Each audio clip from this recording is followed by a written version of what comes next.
Olá, tudo bem? Começa agora o Código Aberto.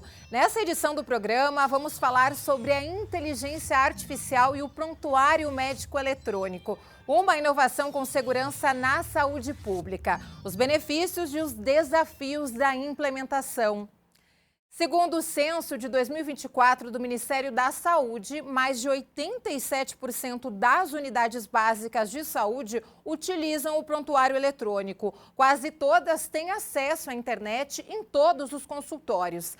A integração do prontuário eletrônico entre atenção primária e especializada ocorre em cerca de 25,3% e com hospitais públicos em 9,3%. Em São Paulo capital, as unidades básicas de saúde utilizam o prontuário eletrônico em todas as unidades. E o resultado, reduções de gargalos administrativos. Para a gente entender sobre esse assunto, a gente conversa agora com o Lucas Silva, médico emergencista e professor da Universidade Federal do Rio Grande do Sul e também criador da LiviaMed, uma inteligência artificial desenvolvida para apoiar a tomada de decisão médica. O Lucas já aparece aqui, seja muito bem-vindo, um prazer falar com você, Lucas. Esses números são importantes e existe mesmo, Lucas, eu já começo perguntando para você, essa redução nos gargalos administrativos? Oi, Priscila, obrigado pela pergunta, obrigado pela atenção. Sim, com certeza, né? A gente já vem vendo diversas soluções de inteligência artificial auxiliando não só o médico, mas todos os profissionais da saúde nos gargalos aí do dia a dia. A gente sabe que a saúde pública, principalmente, vive um ambiente de uma demanda gigantesca, desde a atenção primária até a emergência, até as enfermarias dos hospitais. Então, a gente aplicar, né, a inteligência artificial para poder facilitar não só o processo da assistência e apoiar a decisão ali do profissional, mas também agilizar esse processo administrativo. Com certeza, a gente já vem vendo muitos benefícios. Lucas, e quando a gente fala, sobre a inteligência artificial, quais são os principais desafios técnicos e éticos na implementação de uma IA na clínica do SUS, quando a gente fala desse sistema de saúde? Perfeito, Priscila. Os maiores desafios que a gente tem, na verdade, se relacionam aos dados e à governança deles, né? Então, a gente tem um trabalho muito grande para a gente poder usar os dados, né, do Sistema Único de Saúde da forma mais segura, né, possível, sem nenhuma brecha. E esse é um trabalho que a gente vem desenvolvendo. Então, por exemplo, a LiviaMed, que é um copiloto de inteligência artificial para apoio à tomada de decisão dos médicos, a gente consegue integrar no prontuário eletrônico, puxando informações, né, desses pacientes de forma segura, respeitando o LGPD. Então, tem um desafio aí, né, da gente fazer isso da maneira mais segura possível, né, respeitando todas as leis brasileiras. E também existe um desafio, Priscila, da própria incorporação por parte dos profissionais de saúde. Então, existe um processo de explicar para eles como funciona essas ferramentas, né, como elas são construídas, para que a adesão seja o maior possível. Um pouco mais, Lucas, o trabalho da LiviaMed, e aí vou pedir para você tentar explicar para a gente, por gentileza, com mais detalhes, como que a LiviaMed ela tem sido aplicada no contexto da saúde pública, e aí especialmente quando a gente fala dos prontos-socorros. Perfeito, Priscila. Então, a LiviaMed é uma copilota de inteligência artificial para apoio à decisão. Ela foi treinada com literatura mundial, né, e brasileira publicamente disponível. Então, ela tem o conhecimento da literatura médica e muito adaptada à realidade brasileira. Então, a gente consegue que o médico use uma ferramenta que, do ponto de vista de usabilidade, é muito parecida com o ChatGPT. Ele faz um prompt, né, ele faz uma pergunta ali direto na ferramenta e ele recebe o acesso, né, automaticamente a essa resposta baseada na literatura mundial e brasileira para esses médicos que estão atuando no Brasil. Além disso, Priscila, a gente consegue adicionar uma camada de personalização, incluindo dados específicos de onde aquele médico está atuando. Então, por exemplo, se o médico está na atenção primária e ele está diante de uma paciente com uma infecção urinária, ele vai perguntar qual que é a primeira linha de antibiótico para essa paciente aqui. A Lívia ela não vai só entender o que a literatura médica está dizendo, mas também ela vai puxar, olha, aqui nessa UBS, só o antibiótico X está disponível. Então, esse antibiótico aqui é a primeira linha. Então, a gente consegue entregar uma informação que é baseada em evidências da literatura, mas também que leva em consideração o contexto onde aquele paciente está inserido. E a gente sabe que no SUS isso é muito importante, onde a gente tem que fazer o uso dos recursos da maneira mais, né, adequada possível. Nossa, muito importante aí, não é só a gente pode dizer um respiro no gargalo administrativo, você dando esse exemplo, né, Lucas? E é exatamente agora o que eu vou direcionar a minha pergunta, né? O impacto no dia a dia do atendimento aos pacientes, porque a gente vê com essa sua explicação que se tem um trabalho mais ágil, né, o próprio profissional ele não fica tão cansado, sobrecarregado de trabalho e, consequentemente, né, os beneficiados seremos nós, os pacientes. Exatamente. Então, a gente vive uma realidade no Brasil, principalmente, de superlotação, né, dos pronto-socorros, por exemplo. No momento que a gente tem ferramentas como a Lívia, que podem ajudar o processo de trabalho do médico para tomar uma decisão baseada em evidências, rápida, que ele não deixe passar nada, isso facilita muito, em última análise, traz um grande benefício para os pacientes.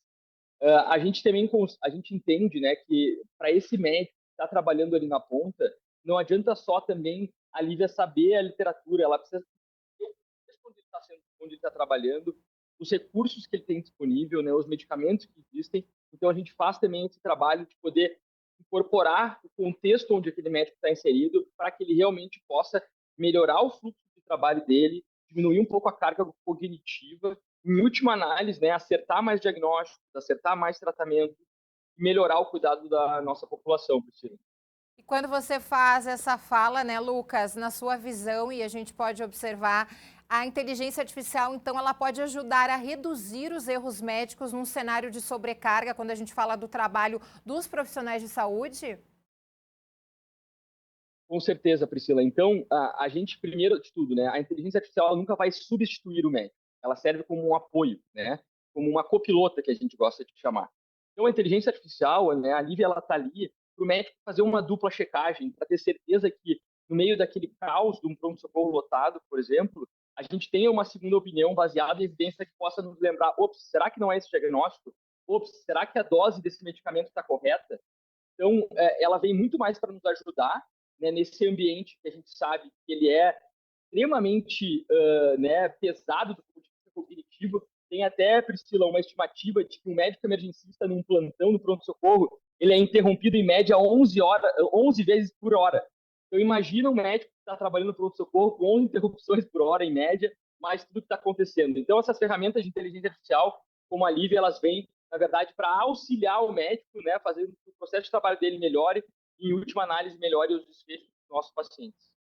Enquanto o Lucas conversa com você, conversa comigo, com todos que nos acompanham, a gente está observando aí o trabalho da Lívia, dividindo a tela com ele. Lucas, e aí como garantir que a IA respeite as diretrizes clínicas brasileiras? Aí, considerando que muitas soluções, elas vêm de contextos internacionais, como os Estados Unidos. E aí, como fazer respeitar isso? Porque é exatamente o que você falou, né? Ela não substitui o médico, ela auxilia nesse trabalho. Perfeito, Priscila. Então, a Lívia, especificamente, ela foi criada por médicos brasileiros, né, me incluindo, para médicos brasileiros. Então, ela, na estrutura dela, ela já prioriza, né, as diretrizes e a literatura brasileira. Essa é uma grande diferença dela para, por exemplo, soluções fora do país, que obviamente nunca vão se preocupar com o que existe no SUS, né, o que o médico está lá no postinho, no pronto atendimento que estão fazendo. Então, esse é um grande diferencial da Lívia, na verdade. A gente construiu ela para justamente ela priorizar, né, a literatura brasileira. Obviamente, ela tem conhecimento da literatura mundial também, mas a gente considera que essa contextualização brasileira é um dos grandes diferenciais. Com certeza. Lucas, e como que a formação e o treinamento dos profissionais de saúde, eles são abordados para garantir aí o uso eficaz e ético dessas novas tecnologias? Perfeito. O treinamento, né, ele, especificamente da Lívia, quando a gente, né, implementa, a gente faz todo um trabalho para mostrar para os profissionais como que a ferramenta foi construída, né, como é que ela funciona, para realmente tirar um pouco daquela coisa da caixa preta que as pessoas enxergam quando falam de inteligência artificial. Então, tem todo um trabalho para poder explicar para esses profissionais, né, que aquela ferramenta ela é confiável.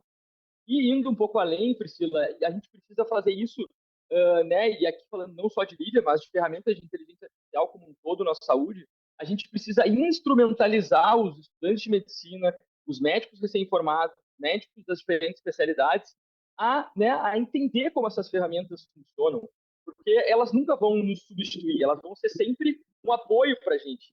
Quanto mais a gente entender o funcionamento delas, entender que elas têm as suas limitações, que, na verdade, nós, seres humanos, somos as pessoas que amam os desenvolvimentos delas, isso eu acho que é o mais crucial. Assim, quanto mais instrumentalizado os profissionais de saúde tiverem a respeito das ferramentas de inteligência artificial, maior a chance de a gente conseguir usar elas da forma mais ética, possível, e também da forma mais eficaz possível.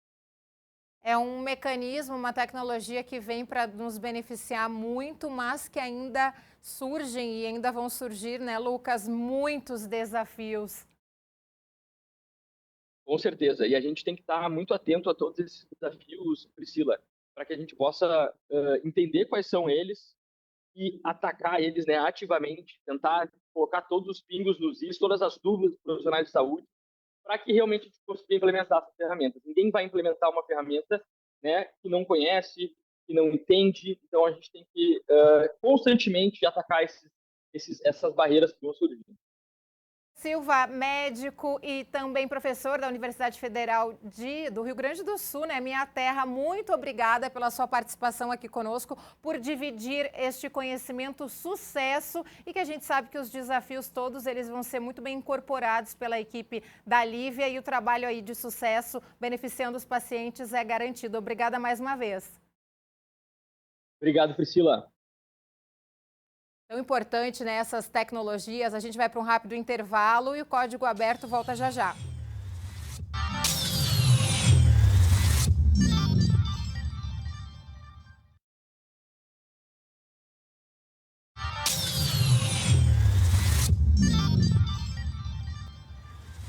Já estamos de volta com o Código Aberto. Nesta edição, estamos falando sobre inteligência artificial e o prontuário médico eletrônico. Agora, conversamos com o Clayton Simão, que é CEO da Salux, empresa especializada em soluções tecnológicas para a saúde. Vamos entender, então, os desafios de implementar o prontuário médico eletrônico em hospitais públicos e o futuro da digitalização, no setor. Clayton, obrigada pela sua participação. Já inicio perguntando a você quais foram os maiores obstáculos enfrentados na implementação de prontuários médicos eletrônicos em hospitais públicos do estado de São Paulo. Seja bem-vindo. Obrigado, Priscila, pelo convite para a gente poder falar um pouco sobre esse tema tão relevante para a saúde pública, que é a digitalização do atendimento dos hospitais públicos, né? Porque quando estamos falando de implementação de prontuário eletrônico, no fundo, é sobre a digitalização dos processos dentro de um hospital que a gente trata. Eu entendo que esse é o desafio final, é tornar o processo em uma instituição hospitalar digital, com vistas à obtenção dos benefícios que a própria digitalização traz, que são essencialmente a redução de desperdícios e o incremento da segurança e da qualidade da assistência. Quando a gente implanta um prontuário eletrônico, a gente garante o registro de todos os eventos assistenciais aos quais o cidadão, o paciente, foi submetido. Isso remete a uma economia de recursos para a saúde pública, porque evita-se a repetição de exames e de consultas e de procedimentos. E, ao mesmo tempo, a implementação de um prontuário gera dados, o que nos permite apoiar o profissional da assistência com a melhor decisão. É o que a gente chama de suporte à decisão clínica. Por meio do registro eletrônico, o profissional da assistência, seja ele o médico, o enfermeiro, o farmacêutico, o fisioterapeuta, seja lá quem for que atua na linha de frente ali no cuidado ao paciente, vai ter mais subsídio, mais informação para poder tomar sempre a melhor decisão. E respondendo à tua pergunta, os grandes desafios estão relacionados ao custeio. Hum. Hoje, a gente sabe que há um problema de subfinanciamento do sistema público e a implantação de prontuário eletrônico, ela na verdade é o final de um processo de investimento na digitalização, que começa lá atrás com a infraestrutura, com a parte de telecomunicações, com a aquisição de computadores. Então, há necessidade de financiamento da infraestrutura para que possamos avançar com a implementação de soluções de prontuário eletrônico. E tudo isso demanda financiamento. Claro. Clayton, e como a Salux ela tem trabalhado para integrar o prontuário médico eletrônico com outras soluções tecnológicas, como os sistemas de inteligência artificial e a telemedicina? Nós temos como diretriz de desenvolvimento aqui na Salux o conceito de AI First. AI First é uma prática de mercado que ganha muito espaço hoje no mundo do desenvolvimento de software, que consiste em ir além de apenas implementar em soluções tradicionais de prontuário eletrônico alguns agentes de IA, aqui e acolá. A gente está iniciando uma jornada de desenvolver sistemas de prontuário eletrônico, de registro médico eletrônico, baseados em inteligência artificial. Por que, que isso é importante? Porque a gente elimina a barreira da interoperabilidade, que hoje é um dos grandes entraves para o uso disseminado de um registro único em saúde. O SUS tem um projeto há muitos anos, há mais de 2 décadas, em andamento, que consiste no prontuário único do cidadão. Como que eu consigo prover ao cidadão um registro único com todo o histórico médico dele, se em uma cidade eu tenho inúmeras soluções diferentes rodando em cada hospital?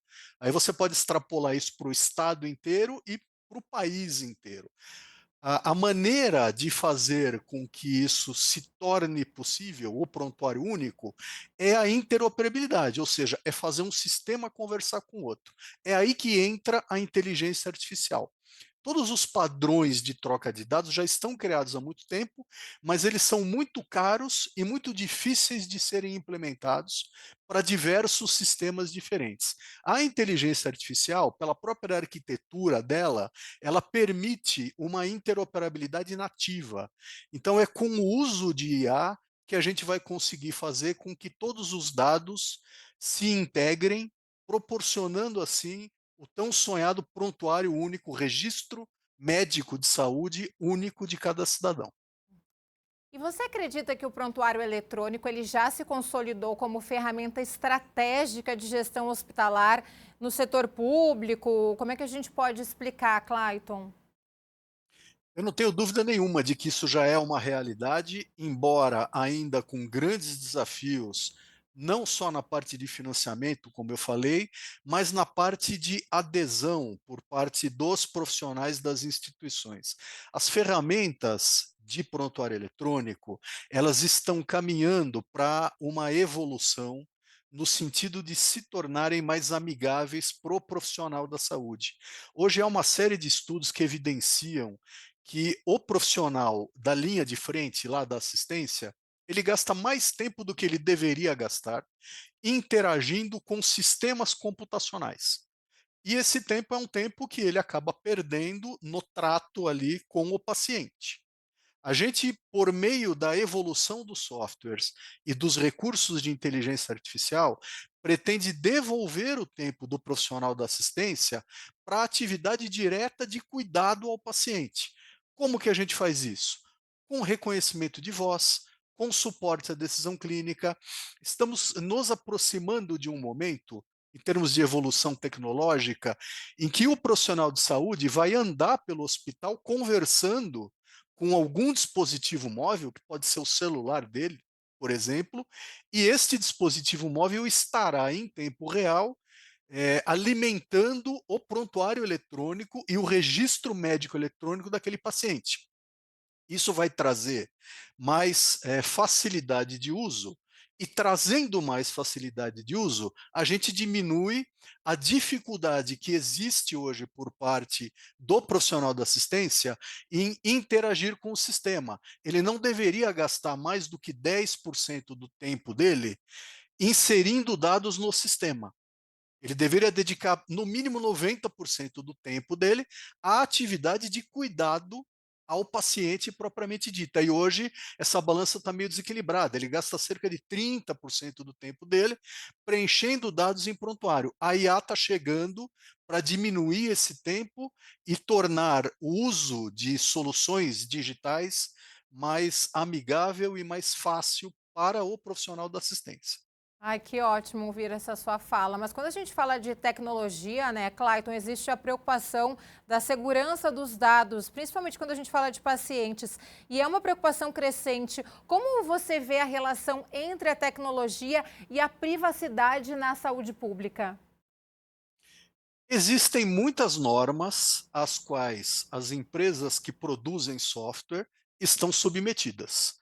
Uma solução de prontuário eletrônico, ela precisa primar pela segurança do dado, não apenas no âmbito técnico, o que significa seguir todos os protocolos técnicos de privacidade em nuvem e tudo mais, como também criar fluxos internos que privilegiem a confidencialidade.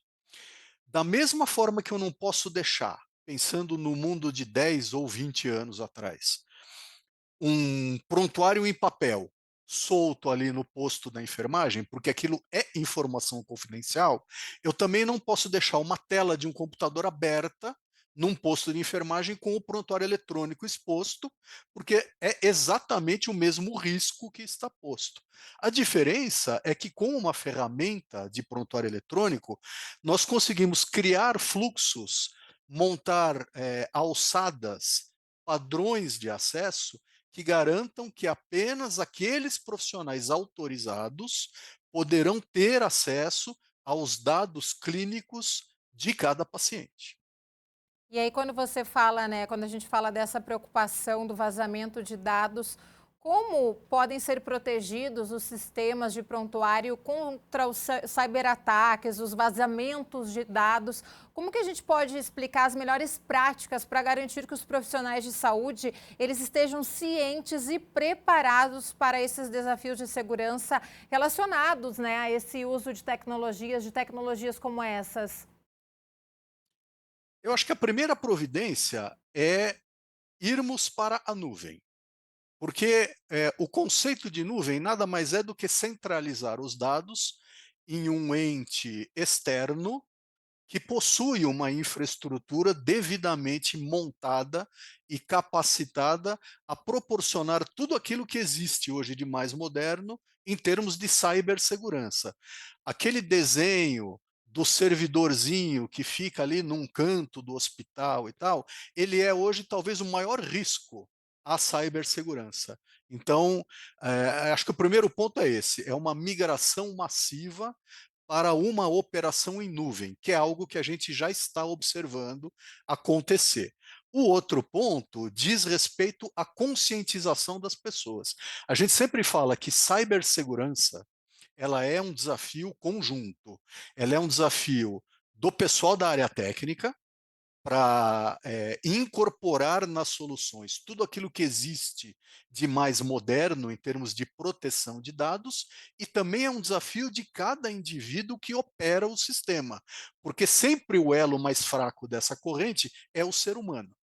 Um ser humano mal treinado ou mal intencionado, ele pode burlar todos os controles, até porque ele tem um perfil de acesso que lhe dá, né, a prerrogativa de acessar dados clínicos, e ele pode fazer mau uso disso. Então, é muito treinamento, muita conscientização e providências técnicas no sentido de montar a melhor arquitetura possível. Clayton, e na sua experiência, quais os fatores são decisivos para que um hospital público ele adote um sucesso num sistema de prontuário médico eletrônico? A gente já falou de alguns, mas a gente sabe, e vocês, né, têm experiência, os fatores que são realmente decisivos. Além da questão do financiamento que a gente comentou, né, que precisa existir, obviamente, para Sim. prover a infraestrutura necessária, o comprometimento da alta gestão. Eu acho que o papel do gestor, do diretor hospitalar, do diretor médico, do diretor administrativo de cada instituição, ele é crucial, porque cabe ao líder, ao executivo que está à frente da gestão de cada unidade hospitalar, o desafio de mobilizar a equipe e garantir a adesão das pessoas a essa novidade. A gente sabe que o ser humano é naturalmente resistente à mudança. Quem trabalha há 10, 20, 40 anos utilizando o papel, num primeiro momento vai ter resistência. Isso é meio inerente à natureza humana. Ele sair do papel, onde ele preenche ali todo dia aquela pilha de papel e tal, e passar a usar um meio eletrônico para fazer isso, é algo que requer uma mudança de paradigma, uma mudança de comportamento que precisa vir com o respectivo apoio da alta gestão do hospital para que seja uma iniciativa de cunho corporativo e não individual. Exatamente. Estamos conversando com o Clayton Simão, que é CEO da Salux. Agora eu vou convidar para a nossa conversa, já para os minutos finais do Código Aberto desta edição, o Lucas Silva, que é o criador da LiviaMed, é também médico e professor da Universidade Federal do Rio Grande do Sul. Dois profissionais, duas visões importantes aqui no programa de hoje. E como que a gente pode explicar? Eu começo perguntando então para o Lucas. Como você vê o futuro da inteligência artificial na saúde pública? Perfeito, Priscila. Eu enxergo, até muitas pessoas acreditam que a inteligência artificial vai substituir, né, os seres humanos, os médicos, os enfermeiros. Eu, na verdade, enxergo que a inteligência artificial vai fazer o contrário. Ela vai nos dar mais tempo para fazer aquilo que a gente faz de melhor, né? Que é passar mais tempo com o nosso paciente, a gente poder coletar melhor os dados desse nosso paciente, poder entender melhor o caso, poder, né, gastar mais tempo fazendo aquilo que a gente foi treinado. Isso serve tanto para médicos, enfermeiros, técnicos, fisioterapeutas, e a inteligência artificial, na verdade, vai facilitar né, e nos dar de volta aquele tempo que o processo administrativo muitas vezes nos tira. Então, eu sou bastante otimista, Priscila, mas eu acho que o futuro da inteligência artificial na saúde, na verdade, vai nessa linha, de dar mais tempo para os profissionais de saúde fazer aquilo que a gente faz de melhor e, consequentemente, oferecer um cuidado melhor para os nossos pacientes. Com certeza, Lucas. Agora faço a mesma pergunta para o Clayton. Como que você vê o futuro da inteligência artificial na saúde pública, Clayton? Eu acho que os desafios são muito grandes, mas se a gente olhar para trás e percebermos como estava esse universo há 10 anos, a gente vai constatar os enormes avanços já obtidos, né? Então, hoje eu vejo o profissional de saúde muito mais afeito a esse uso.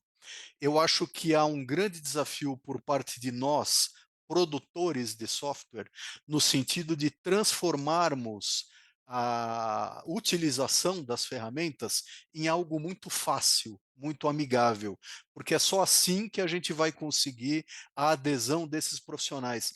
A digitalização, ela não pode ser mais um encargo para o profissional de saúde. O profissional de saúde precisa ver na digitalização uma oportunidade de melhora nas condições de trabalho dele, e não uma obrigação a mais burocrática com a qual ele tem que arcar.